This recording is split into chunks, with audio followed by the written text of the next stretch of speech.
بسم اللہ الرحمن الرحیم۔ دوستو، قوم لوط جنہوں نے ایسی برائی کو ایجاد کیا جو ان سے پہلے دنیا میں کسی قوم نے نہ کیا تھا، ایسی بدکاری جس کی مثال تاریخ میں کہیں بھی نہیں ملتی۔ اس قوم نے ایسا کیا کام کیا تھا اور ان کا کیا انجام ہوا تھا، آئیے جانتے ہیں اس ویڈیو میں۔ دوستو، حضرت لوط علیہ السلام اللہ کے ایک برگزیدہ نبی تھے۔ آپ کے والد کا نام حران تھا جو تاریخ کے بیٹے تھے۔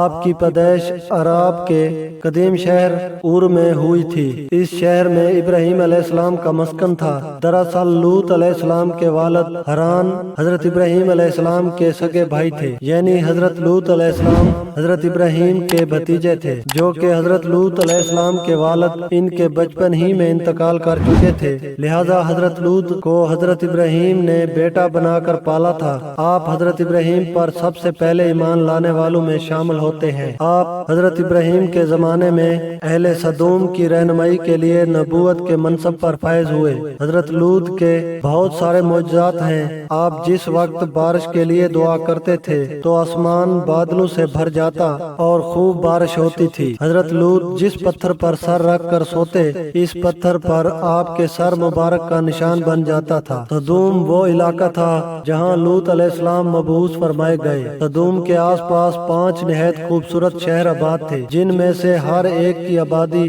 1 لاکھ سے زیادہ تھی۔ یہ علاقے نہایت سرسبز و شاداب اور قدرت کی فیاضی کا حسین شہکار تھے۔ یہاں باغات کی کثرت تھی، لہلاتے کھیت یہاں کی ضروریات سے کہیں زیادہ تھے۔ اردن، شام اور اسرائیل کے درمیان بسا ہوا یہ علاقہ نہایت ہی زرخیز تھا۔ وہاں طرح طرح کے اناج، پھل، میوے بکثرت پیدا ہوتے تھے، اور یہی وجہ تھی کہ آس پاس کی بستیوں کے لوگ بھی اپنی معاشی اور غذائی ضروریات کے لیے ان بستیوں کی طرف آتے تھے۔ مگر یہ بات اہل سدوم کے لوگوں کو بالکل بھی پسند نہ تھی۔ ان کے خیال میں ان کی بستیوں میں پیدا ہونے والے پھلوں، اناجوں اور سبزیوں پر صرف ان کا ہی حق تھا۔ وہ نہیں چاہتے تھے کہ کسی دوسری بستیوں کے لوگ ان کے علاقے میں آئیں۔ ایک دن سدوم کے لوگ اس بات پر غور و فکر کر رہے تھے کہ باہر سے آنے والے لوگوں کو یہاں آنے سے آخر کیسے روکا جائے۔ اسی دوران ابلیس ایک بزرگ کی شکل میں ان کی محفل میں آیا۔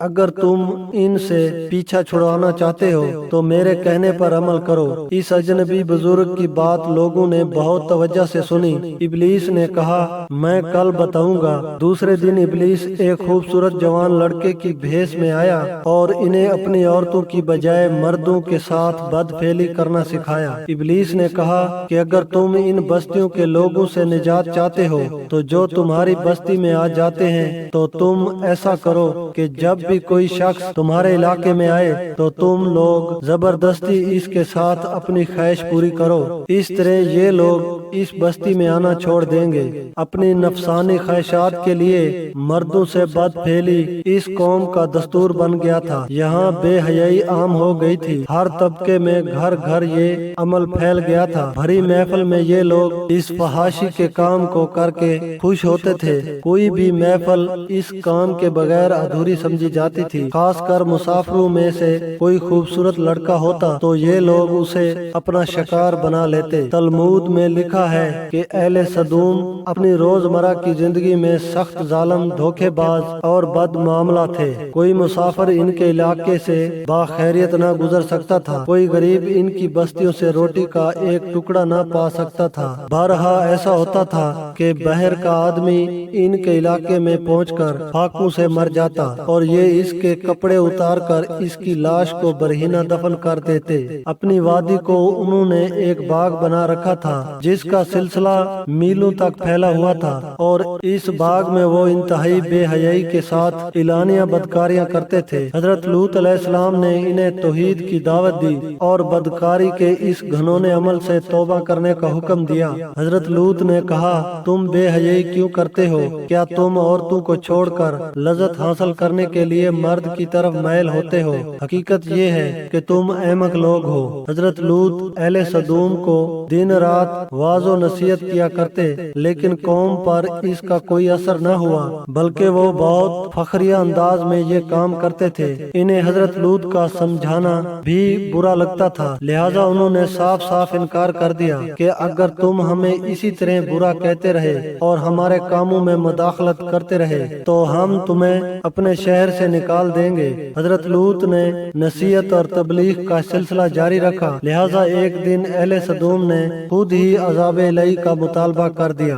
اللہ تعالیٰ نے اب تک ان کو اس بدترین فحاشی اور بدکاری کے باوجود ڈھیل دے رکھی تھی، لیکن جب انہوں نے حضرت لوط سے ایک دن کہا کہ اگر تم سچے ہو تو ہم پر عذاب لاؤ، لہذا ان پر عذاب الہی کا فیصلہ ہو گیا۔ اللہ نے اپنے خاص فرشتوں کو دنیا کی طرف روانہ کر دیا۔ یہ فرشتے دراصل حضرت جبرائیل، میکائیل اور اسرافیل علیہ السلام تھے۔ پھر یہ فرشتے حضرت لوط علیہ السلام کے گھر تشریف لے آئے۔ حضرت لوط نے جب ان خوبصورت نوعمر لڑکوں کو دیکھا تو سخت گھبراہٹ اور پریشانی میں مبتلا ہو گئے۔ انہیں یہ خطرہ محسوس ہوا کہ اگر ان کی قوم کے لوگوں نے انہیں دیکھ لیا تو نہ جانے وہ ان کے ساتھ کیا سلوک کریں گے۔ حضرت لوط کی بیوی کا نام ویلا تھا، اس نے آپ پر ایمان نہ لایا تھا اور وہ دراصل منافق عورت تھی، وہ کافروں کے ساتھ تھی، لہٰذا اس نے جا کر اہل سدوم کو یہ خبر دے دی کہ لوط کے گھر نوجوان لڑکے مہمان ٹھہرے ہوئے ہیں۔ یہ سن کر بستی والے دوڑتے ہوئے حضرت لوط کے گھر پہنچے۔ حضرت لوط نے کہا، اے قوم، یہ جو میری قوم کی لڑکیاں ہیں یہ تمہارے لیے جائز اور پاک ہیں، اللہ سے ڈرو اور مجھے میرے مہمانوں کے سامنے رسوا نہ کرو۔ کیا تم میں سے کوئی بھی شائستہ آدمی نہیں؟ حضرت لوط کی بات سن کر وہ لوگ بولے، تم بخوبی واقف ہو کہ ہمیں تمہاری بیٹیوں سے کوئی حاجت نہیں، اور جو ہماری اصل چاہت ہے اس سے تم بخوبی واقف ہو۔ قوم لوط کے اس بے شرمانہ جواب سے اندازہ لگایا جا سکتا ہے کہ وہ بدفعلی میں کس حد تک مبتلا ہو چکے تھے۔ جب حضرت لوط علیہ السلام کی قوم ان کے گھر کی طرف دوڑتی ہوئی آئی تو حضرت لوط نے گھر کے دروازے بند کر دیے اور ان نوجوانوں کو ایک کمرے میں چھپا دیا۔ اس بدکار لوگوں نے آپ کے گھر کا گھیراؤ کیا ہوا تھا اور ان میں سے کچھ گھر کی دیوار پر بھی چڑھنے کی کوشش کر رہے تھے۔ حضرت لوط اپنے مہمانوں کی عزت کے خیال سے بہت زیادہ گھبرائے ہوئے تھے۔ فرشتے یہ سب منظر دیکھ رہے تھے۔ جب انہوں نے حضرت لوط علیہ السلام کی بے بسی اور پریشانی کا یہ عالم دیکھا تو حقیقت سے پردہ اٹھاتے ہوئے یوں فرمایا،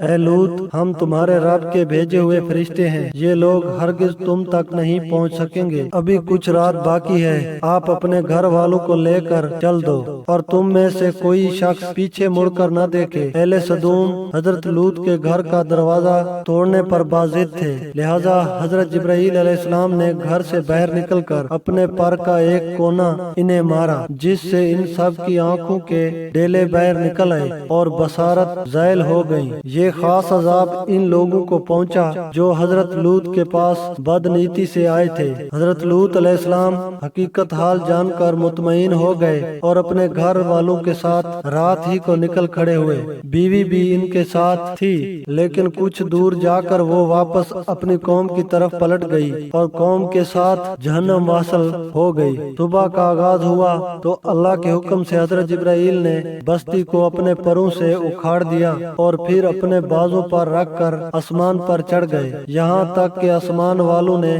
بستی کے کتے بھونکنے اور مرغیوں کے بولنے کی آوازیں سنی۔ پھر اس بستی کو زمین پر دے مارا، جس کے بعد ان پر پتھروں کی بارش ہوئی۔ ہر پتھر پر مرنے والوں کا نام لکھا ہوا تھا۔ جب یہ پتھر ان کو لگتے تو سر پاش پاش ہو جاتے۔ صبح سویرے شروع ہونے والا یہ عذاب اشراق تک پوری بستی کو نیست و نابود کر چکا تھا۔ قوم لوط کی ان خوبصورت بستیوں کو اللہ نے ایک انتہائی بدبودار اور سیاہ جھیل میں تبدیل کر دیا، جس کے پانی سے رہتی دنیا تک کوئی فائدہ نہیں اٹھایا جا سکتا۔ سمندر کے اس خاص حصے میں کوئی جاندار، مچھلی، مینڈک وغیرہ زندہ نہیں رہ سکتی، اس لیے اسے ڈیڈ سیاہ یعنی بحریہ مردار کہا جاتا ہے، جو اسرائیل اور اردن کے درمیان واقع ہے۔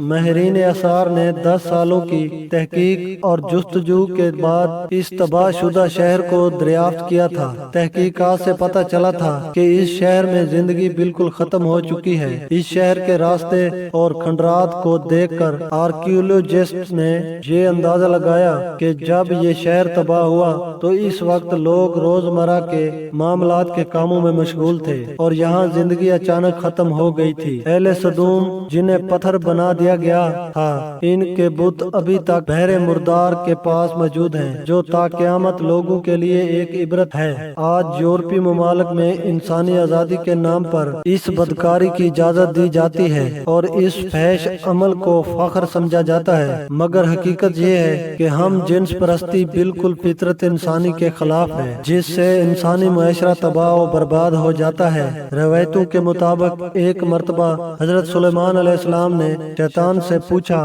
کہ اللہ کے نزدیک سب سے بدترین عمل کیا ہے؟ ابلیس بولا، جب مرد مرد سے بدفعلی کرے اور عورت عورت سے خواہش پوری کرے۔ حضرت ابن عباس سے روایت ہے کہ رسول اللہ صلی اللہ علیہ وسلم نے فرمایا کہ اس شخص پر اللہ پاک کی لعنت ہو جو قوم لوط والا عمل کرے۔ دوستو، اب آپ سے گزارش کرتا ہوں کہ آپ ہمارے چینل کو سبسکرائب کر لیں تاکہ ایسی معلوماتی ویڈیو آپ کو ملتی رہیں، اور ویڈیو کو ضرور لائک کر دیں۔ ملتے ہیں انشاءاللہ اگلی ویڈیو میں۔ اللہ حافظ۔